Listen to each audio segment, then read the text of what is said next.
everyone. I'm the Vacuuminator. I'm Buster. And this week in Toku, After Dark, we're going to be going real fucking fast for some shit again because we're recording way later than usual, and I'm pretty sure we both have a hard out within the next hour. So, Buster, what is your hard out? My hard out is, well, I need to sleep, but also just, hey, I've had a fine few days. I don't want to get too into it because it's kind of personal, but some exciting developments are happening behind the scenes of my life, so that's fun. Yeah, I have seen. I'm very happy for you, bud. Yeah. How are you doing, Mr. Cuminator? I spent the whole day herding cats, literally, and it was only moderately successful. So I'm pretty tired, stressed out, and annoyed. Well, where can people see you not tired, stressed out, or annoyed most of the time? On Modular Media, I tend to put up a pretty good front of not being those things on Modular Media. So, like, comment, subscribe, support the podcast, ring that bell in order to enable notifications, get us in your YouTube algorithm, make the algorithm happy. Please appease the almighty algorithm so that this endeavor can be successful.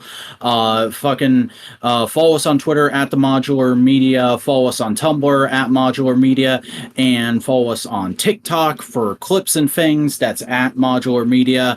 And don't follow us on Reddit because we just had to private our Reddit because Reddit's doing fuckboy shit. So I'm not even going to say where that is. Don't go follow our Reddit. Reddit is dead to us, and not just because nobody ever fucking used our Reddit. Anyway, let's get on to the news. This week in Godzilla Tat, did anything catch your eye, Buster?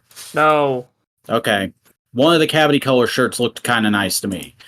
There's one other Godzilla thing that I didn't consider straight tat, and that's that there's going to be a new statue from Spiral Studios of Monsterverse Mothra, and it has a really cool light-up feature. I think it makes for a great display piece, but Too expensive, I don't. though.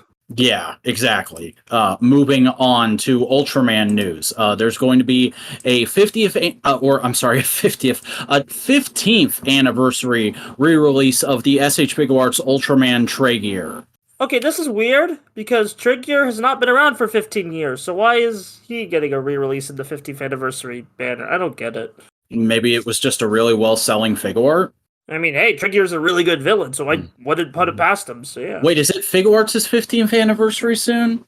Yeah, Figuarts. Yeah, it's Figuarts' 15th anniversary edition, so I guess this is one of the most popular Ultraman figures. Because people gotta have their baby girl, or whatever they call them. Is that what Tregear's thing is? I only kind of know who Tregear is. You'll find out when you watch the Room movie and Taiga. You'll find out. Okay. I don't want to spoil too much because Tregear's actually a really good villain. But all right. Well, if you missed out on the first time, go and get it. Also, things you can go get, though I would prefer you not because it's of an important scene, and it makes sense that they did this in the movie. But it's fucking weird that they made merch out of it. You can buy a statue replica of that scene in Shin Ultraman where there's a giant replica of the lady that people take perverted photographs of. Okay. Anno's influence, it's everywhere. Anyways, the stage show Journey to Blazer. We have full details on it now. There's gonna be a couple of dates in basically every Asian country. One of which was actually today. The first performance of it was today. I've not seen any handy cam recordings of it yet, and this doesn't say anything about an official upload of it happening. But probably, maybe, hopefully. I don't know. I don't watch stage shows, but for people who care, there's that thing. Anyway, actual Ultraman Blazer news. We got some staff members announced. Buster, explain why these people are cool and exciting to me. Okay. Director, screenwriter, I have to frickin'. Apparently the Techno Boys will work on the soundtrack for Blazer, so that's pretty cool. Apparently they've worked on anime. I don't know them directly. Maybe I have seen something. Taguchi, we already know he's made director, and then we have a bunch of writers who've worked on cool shit. Not gonna go over them all, because that would require time and preparation that I do not have. But yeah, I've seen their credits. They do good shit. Also, the freaking press conference happened this morning by the time we're recording this, and it was pretty cool. The opening, we only got a live version of it, and it sounds like a Jam Project song. So because that makes sense because one of the singers is from Jam Project. Yeah, it's really good. I think you're gonna like it. I need to wait for a full studio version to hit before judging it, but yeah. Well, as you were mentioning, the official Ultraman Blazer press conference happened today. I didn't fucking watch it because I was literally herding cats. I did watch the trailer, though, which was a part of it. We got a new trailer for Ultraman Blazer. It looks like an Ultraman show. Yeah, this is a more basic trailer than what we got. It's like, this is Ultraman. This is his cool shit, you know? It's a bit more like basic Ultraman, but still, it's very exciting. And I'm really excited to hear the tunes of the I like show. how there seems to be like a bit of weight placed on uh our main guy as the leader of this squad, and yet he's kind of conducting the actual like operations a little bit informally. It seems like he says everybody goes by their first name here, but Commander Man or Supreme Commander Man or whatever we're going to call him, he's like you're being given this amazing privilege, and you need to take it seriously. Yeah.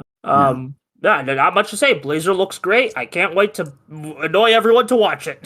Yeah, hopefully it's good. And hopefully we'll be seeing toys of it at your local Target, because Bandai Namco has secured the Ultraman Master Toy license in North America.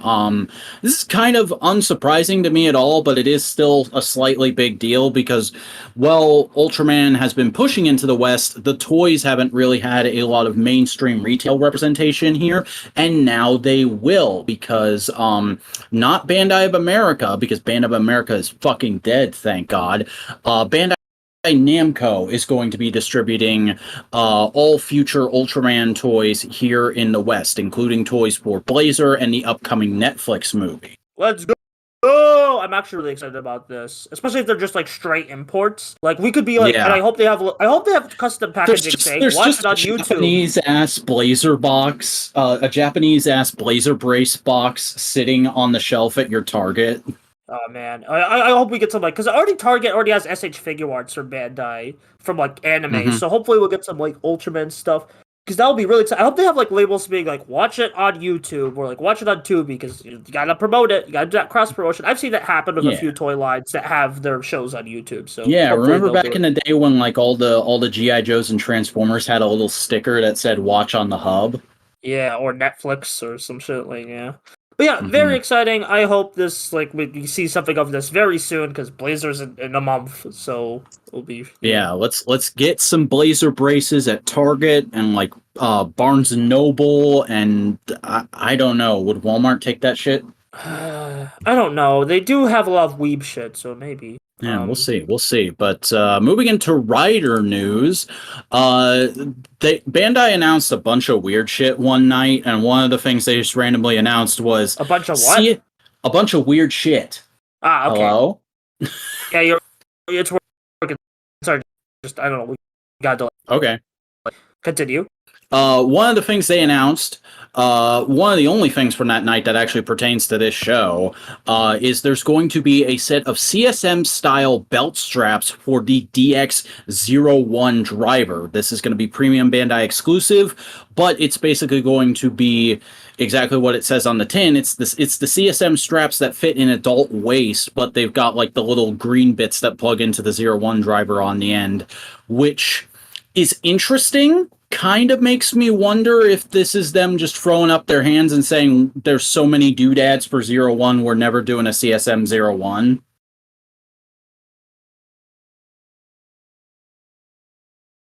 Hello, Buster. Okay, I'm sorry, my internet went off the shits. What are we talking about? We were talking about the CSM style 01 driver straps. Yeah, just every modern Rider show because of all the doodads they have. Next. Yeah, it's there if you want it, Tim. Anyways, moving on to something that was a little bit like, okay. Hot Toys has announced that they are going to be making Kamen Rider Black Sun figures.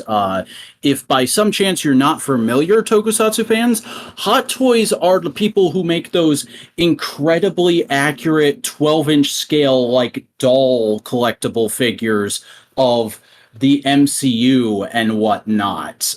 These things have some of the best actor likenesses on the market. I've never owned one personally because it's just not my scale. But it's going to be a thing we're going to have to talk about now, and it presumably will be really cool. Yeah, I'm looking at the prices because I never looked at Hot Toys process. I'm not buying any of these. Yeah, like Hot Toys is, you know what? I should have said this. Hot Toys is the American equivalent of the RAH Common Rider figures. Yeah, they are expensive. So like, don't like. Either Mhm. if you don't have the money, don't bother. Yeah, like they are. You look at the photos when they come out and you go, "That is amazing." Moving on. Yeah. Speaking of that is cool. Moving on. A new subline of the Sofvi vinyls has been announced by Bandai. The Sofvi Sculpture Studio, which is going to be highly detailed, fixed posed figures of Kamen Rider characters, presumably just mostly Kamen Riders, because the first three they announced were Geats 01 and Fies, and these are essentially the Sofvi vinyls, but they're in specific signature poses for those characters, and they have a good bit more paint and detail than the vinyls usually get. Yeah, I'm a big fan of vinyls and like just stationary figures. So like, I'm kind of interested. So. Not really my thing, but I like I've seen other people go like, "Oh, hey, that looks cool." So hopefully that turns out well. Anyway, there's new shirts for Geats. Next. We got a new teaser trailer for the Kamen Rider Geats Summer Movie, which gives us a little sneak peek at some of the stuff we kind of talked about last week, with the fact that there's going to be a bunch of returning characters in a new, like, weird medieval setting, and also there's a blue and black repaint of Geats' final form. That's the movie rider. Yeah, Kamen Rider Izanagi. Hopefully he's cool and not a boring throwaway character. Who knows? I mean, Yeah. Takahashi's usually pretty good about giving most of his movie characters some like depth. Like I like Eden from the Real X Time movie, and yeah, Fulma I did fine. love Real X Time. Oh man. Yeah. But anyway, Soul of Chogokin has announced that they are going to be re-releasing their DaiZyuJin and Dragon Caesar as a set. So for anybody who missed out on them originally, or maybe was extremely dissatisfied with the Lightning Collection Zap figure of the original Megazord, here's another shot at that at what is basically the original price adjusted for inflation. So if you don't wanna go for the crazy aftermarket prices, this is probably going to be your last chance to get on this figure. I personally do not care. Yeah, same. I mean, hey, it's just MMPR 30th anniversary clocking. Why not? Yeah. We've also gotten some preview images for the upcoming Hurricanger and Abaranger after movies. Nothing super new. I think this is the first time we've seen Abare Yellow back in costume. No, we've seen her in the announcement trailer. Oh yeah, that's right. I'm sorry. It's been a while since that, so I forgot. Yeah, but it's nice to see the Abarangers looking, and Hurricanger sure looks like Hurricanger. Yep, they're gonna be movies.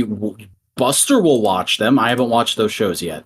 Yeah, I'm very excited for Abarangers. And speaking of, the Abaranger Memorial Edition Dino Brace has finally been shown. The prototype was shown off at the Tokyo Toy Show this last weekend, and it's looking real nice. I'm actually kind of tempted by this, having Dino Thunder as one of my childhood seasons, and the Dino Thunder Morpher toy was literally just the Dino Brace in a new box. So this would be an easy get for me if it's not crazy expensive. Yeah, I hope it's not, because it's a pretty simple toy. Maybe if it includes a bunch of faceplates that are cool. That'll noises from the show.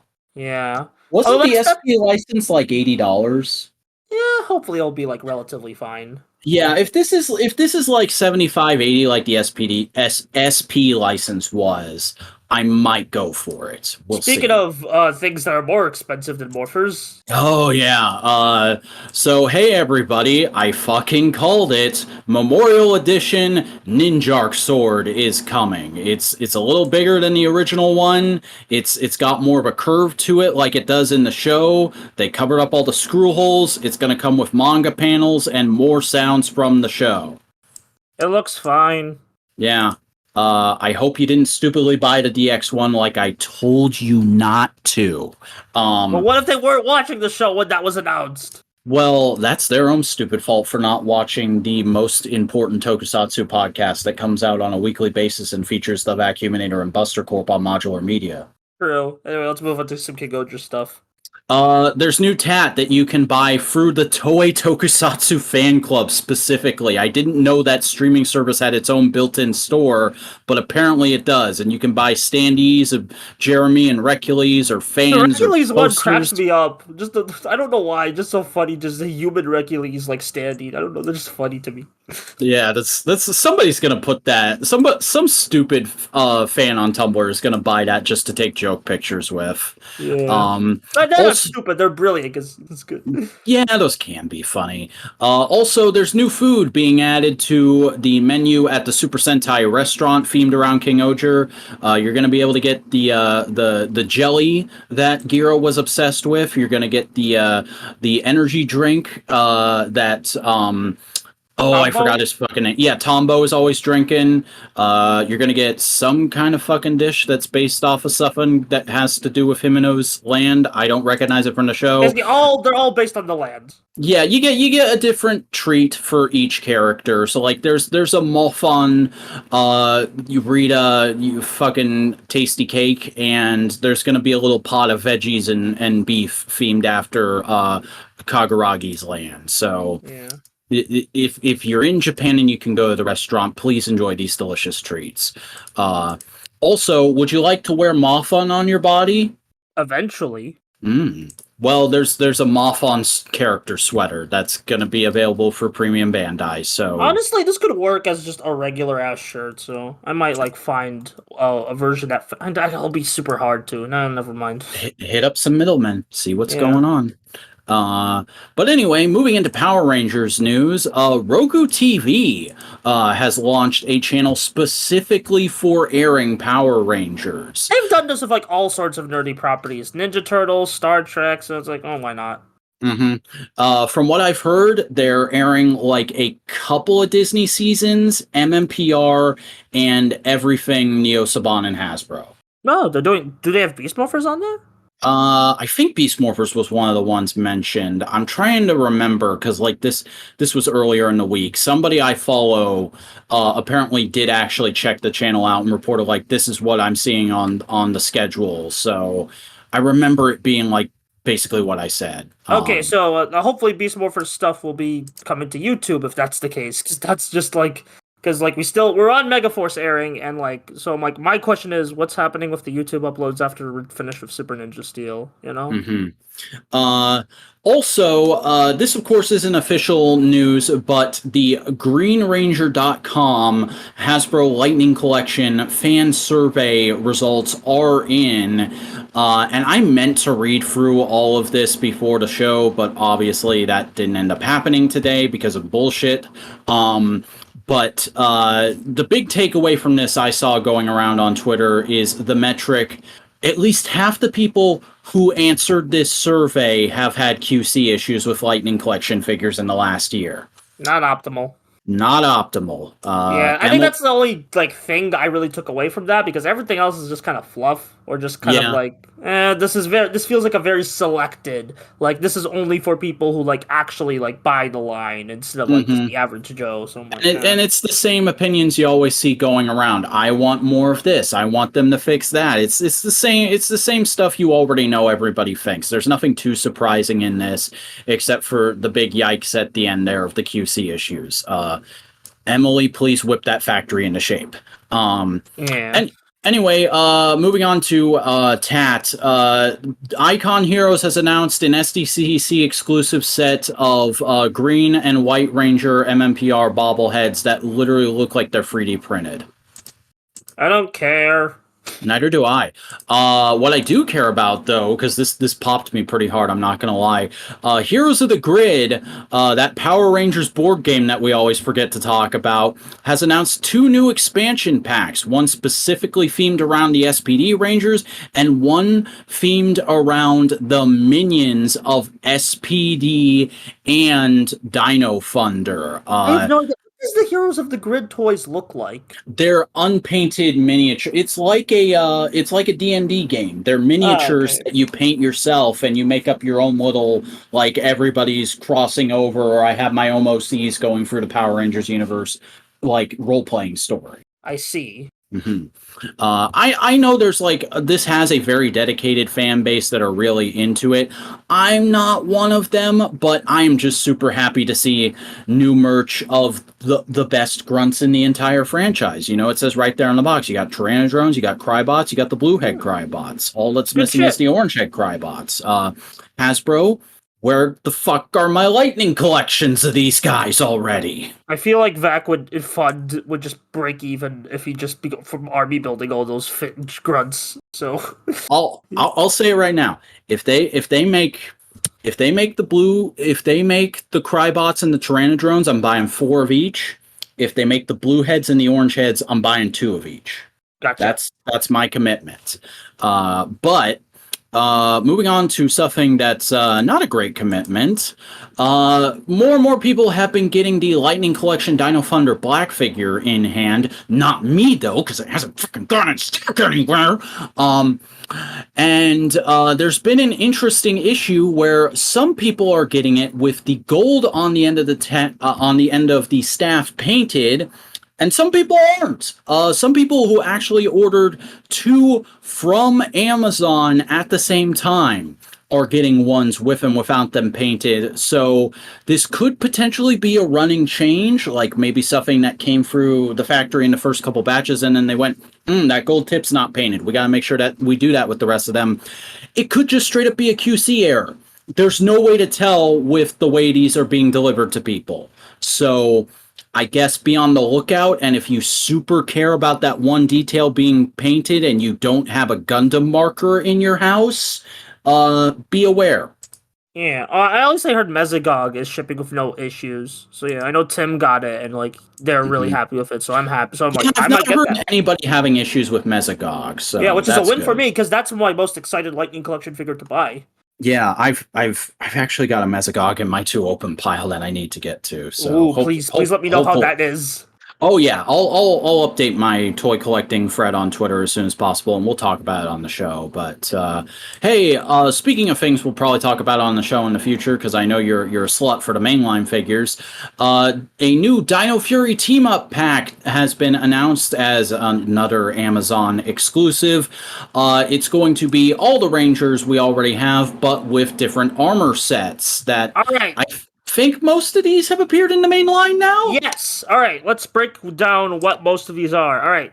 Max Dino Fury Red, Dino Knight Red. I already have that figure. There's also green and pink have had those figures in the main line. Now blue and black are exclusive to this Amazon pack. I like the idea of doing like, okay, we have a regular pack and a power up pack.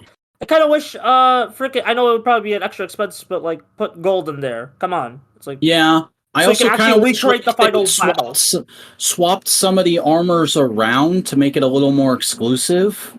Well, these are like what they had in the final battle of the show. But also, it's like this is the only way you can get the blue armor for blue and black on those armors. So yeah, and the blue armor is like one I would actually kind of want because it's color coded to his suit.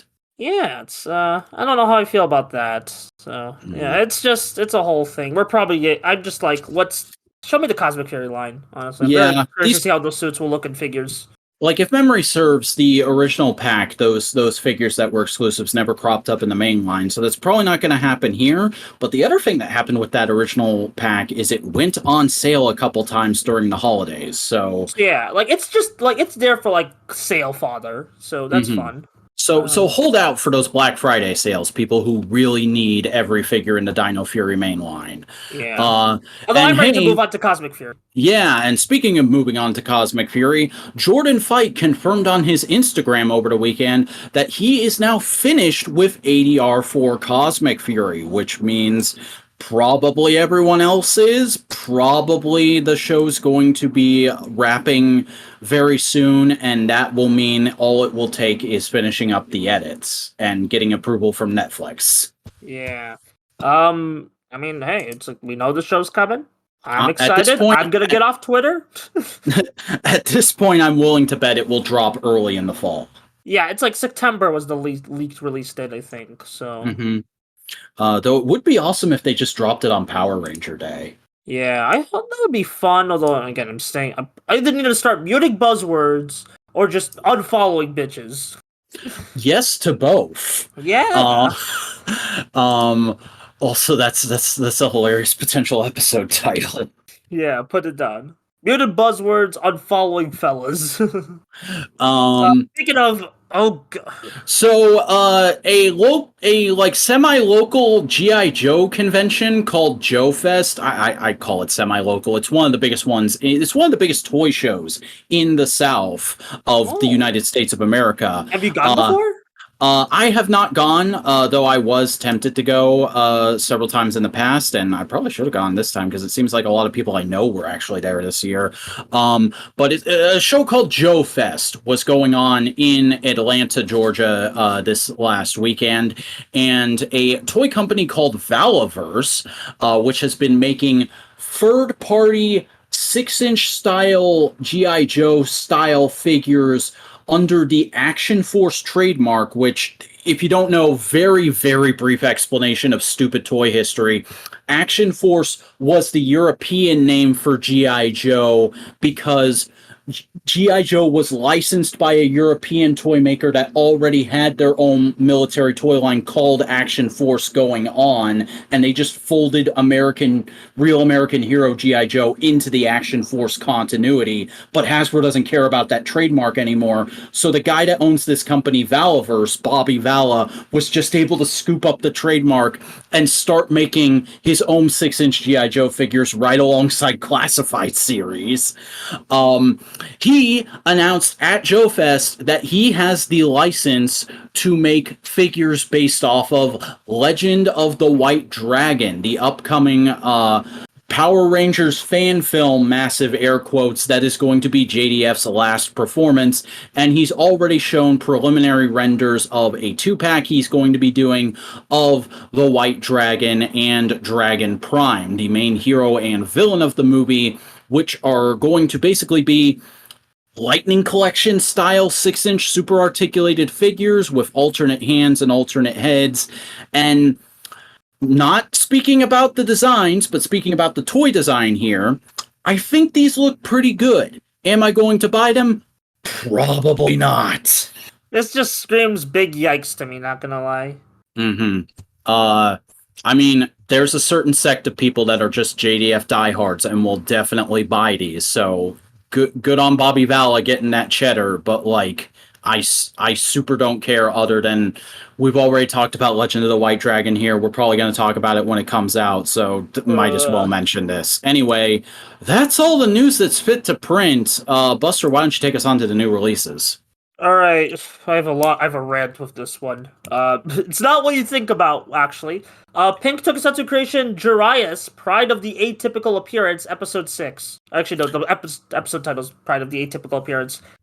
So this show is really doing its job of following in Kamen Rider Decade's footsteps of being a confusing mess that tries to have a really cool moral message at the end that actually makes no sense when you think about it for more than 5 minutes. Explain.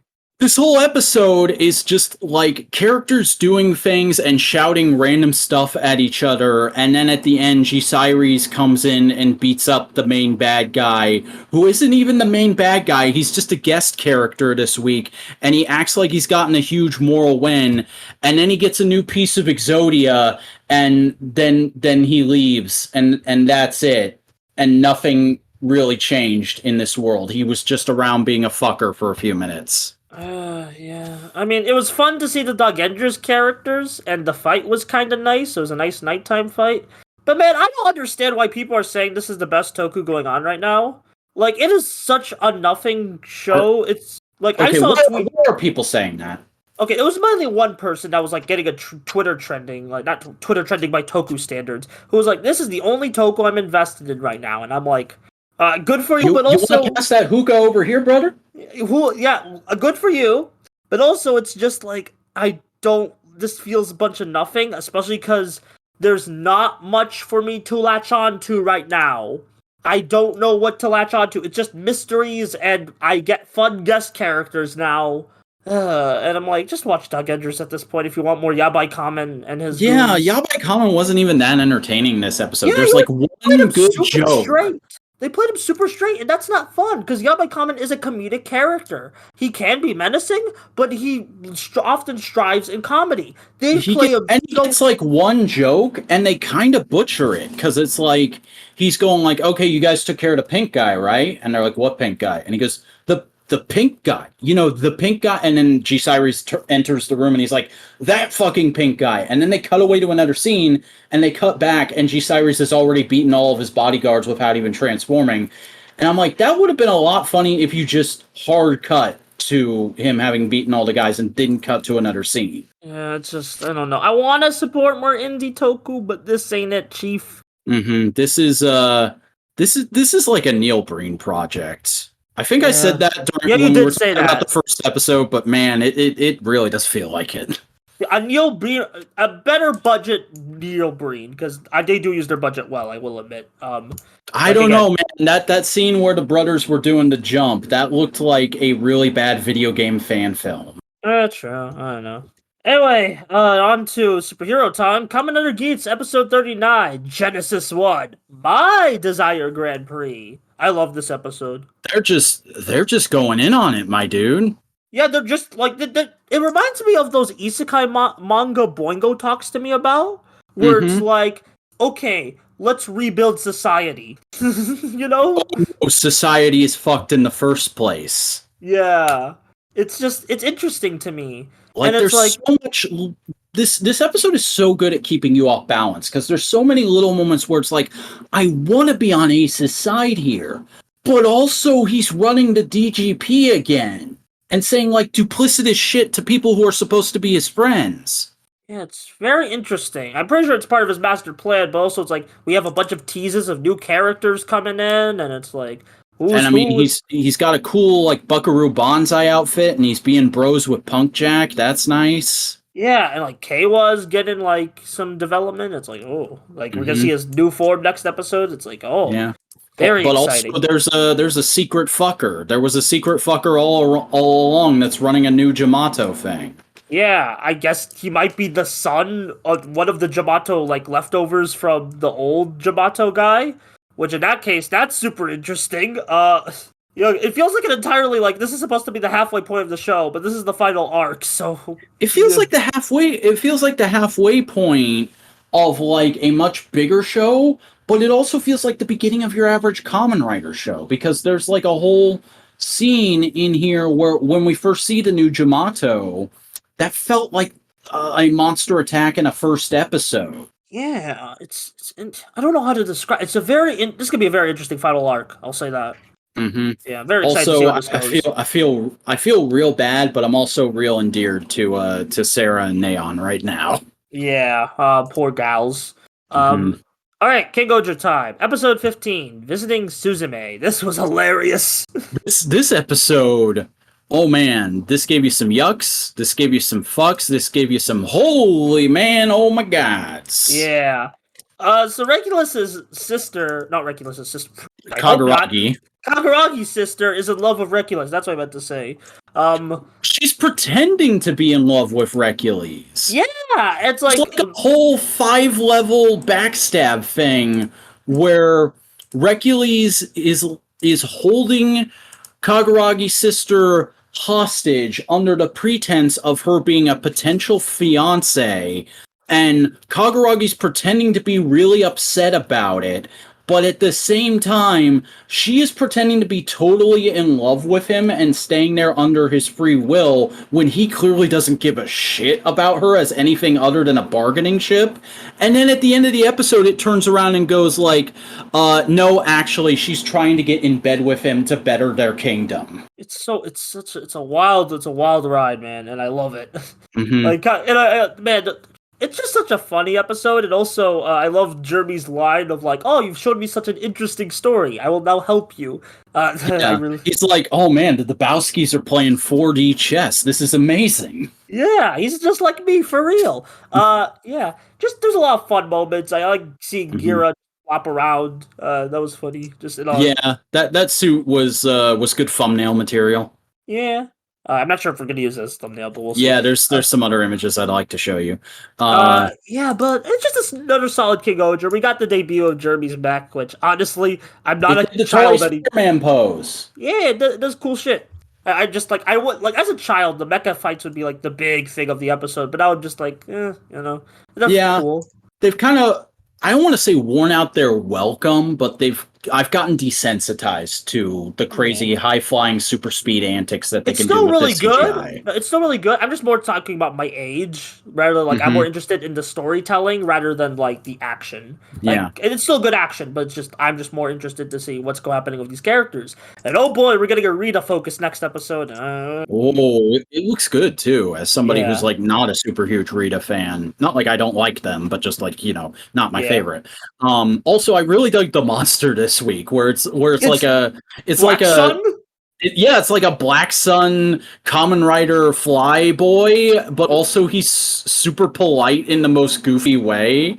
Like, my man literally just says at one point, and I'd really appreciate it if you would all die. Thank you for that new reaction image, King-Ohger.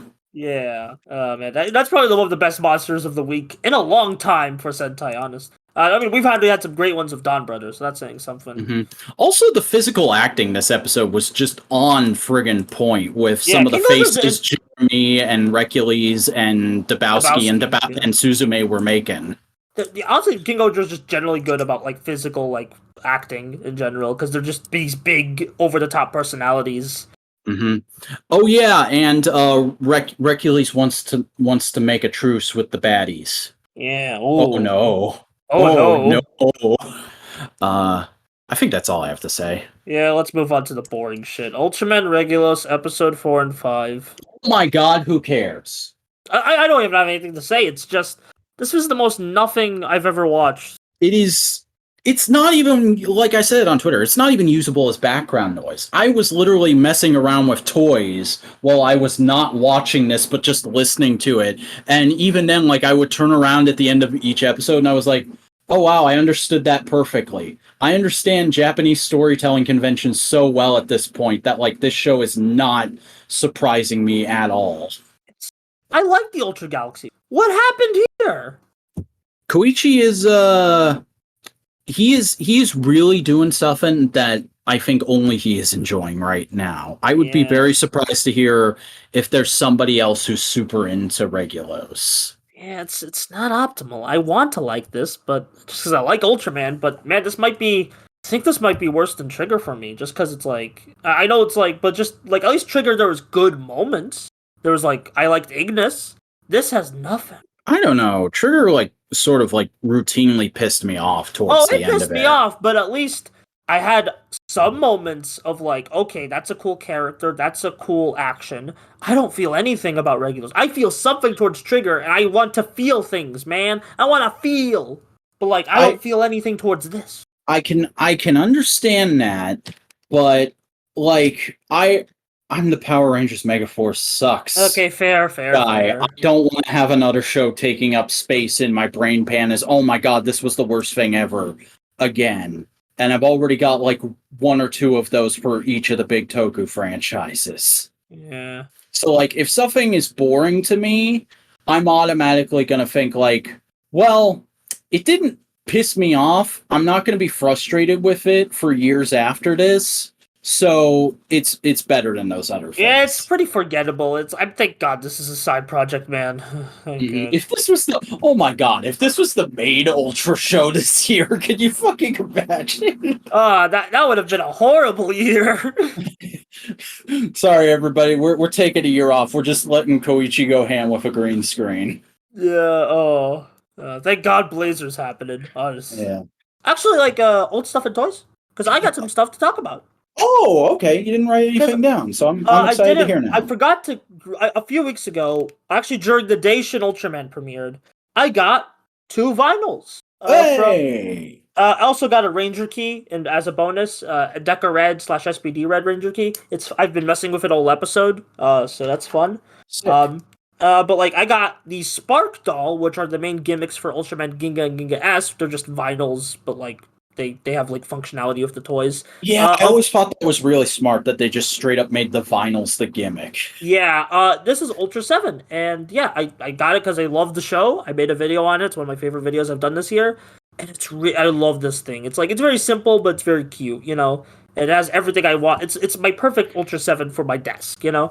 And also, the main reason I bought the Ultra 7 vinyl was because Taka had a Rita vinyl in stock, and I really want Rita merch, so I got it. And it's pretty stiff, like not as smooth as the Ultra 7 one. The torso Probably doesn't because even. it's newer. Yeah, it's newer. The torso doesn't even move, which is a shame. Actually, no, that does move. I just hadn't unstiff it yet. Yeah. Gotta crack that joint, gotta break it in. Yeah, but like it's pretty cool. The cape is unpainted, but which makes it look a little weird. The shoulder cape. But like, hey, it's still Rita. It's still really cool. I really like this. I would like to get a more articulate like kids toy eventually. But like, you know, for what this is still really cool, and it will sit nicely next to my Dogengers vinyls. So. You know, more than any Sentai we've had since Sentai Figure Arts come back, I really do hope they do all the King-Ohgers, because like all the King-Ohgers are really distinct, entertaining characters, and it seems like everybody has like a favorite. Whereas with the last couple Sentais, it was like you like the red, maybe you like a Scrimblow, and maybe you like the sixth. Yeah, because I know some people really didn't like Saru Brother. I would disagree with them heavily. I think he's a really funny character, but I know some people are like, he has no story, so... Yeah, but there were like people who really liked Saru, there were people who really liked Haruka, there were people who really liked Kiji. And of course me with Inu. But like for the most part, it was everybody really liking the red or the sixth, except like most people didn't appreciate what was going on with Don Dragoku. So shame on them. They don't know what's fun writing. But like we've got Kuwagata Oger confirmed. We're probably gonna get a Jeremy. But God, would I love if we could get the rest of the team, or at least give me the girls. At least let me get a Himeno and let Buster get a Rita. Yeah. And I say girls referring to their actresses. I didn't mean to misgender Rita there. I know. Anyway, talk about your things. I watched another few episodes of Kamen Rider 1971. This was a busy week in general, so I didn't get to watch as much as I usually would. But I finished the Colonel Zoll arc. I got to the Christmas episode. That's one of my favorites. Yeah, it's a fun episode. I love how like prototypical it feels to most Rider Christmas episodes from like the Heisei era, but also there's like all those little awkward, not inaccuracies, but just like, again, prototypical things about like Christmas is still or at least Western Christmas is still a fairly new holiday to Japan. So like they've got kind of a weird version of Jingle Bells I've never seen anywhere before. But also like I just enjoyed this period of the show where it seemed like everybody had finally kind of settled into the new dynamic of Taki and Hayato being bros, and them occasionally having a story of the week with Goro or Mari or the other ones. And occasionally Tachibana comes in and goes, "Hey, you fuckers aren't taking this shit serious enough. We're fighting Nazis. You need to get your shit together." And they're like, "Oh, right. Sorry, man." And then, like, again, the Christmas episode is great because I love that Colonel Zoll just goes out like a total bitch. Yeah. Like he has this big master plan of like, I'm going to raise a whole werewolf army and I'm going to bring all these shocker commanders to Japan for my great big grand victory. And then he doesn't even last as long as the monster of the week from the last episode. Yeah, it's pretty funny. And hey, next week we begin the Dr. Shinigami arc and Hongo returns. So I'm I can't wait to see that screen cap you're gonna post. Yeah. Do you remember this man? Have you seen this writer? Yeah, Kamen Rider's good, everybody. Yeah, very good. You know what else is good? What? Following Buster Corp. Buster, tell people where they can follow you. Buster Corp. I do the videos and the podcast over on my YouTube channel, Buster Corp. I just did a Beast Wars video. I think it kind of sucked, but hey, people liked it, so whatever.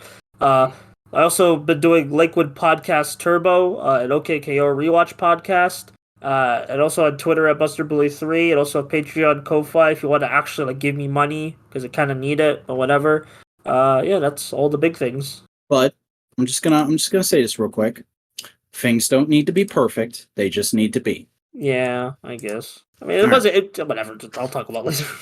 I'm the Vacuuminator. I make YouTube videos. They are things. You can find them at youtube.com at the Vacuuminator. I'm also on TikTok posting clips of my older videos at the _Vacuuminator. I'm on Instagram posting photos from my action figure photography. I don't know why I described it that way. That's at the _Vacuuminator. I have a Twitter and a Tumblr where I collate all that stuff and also like give in the moment thoughts and feelings on things.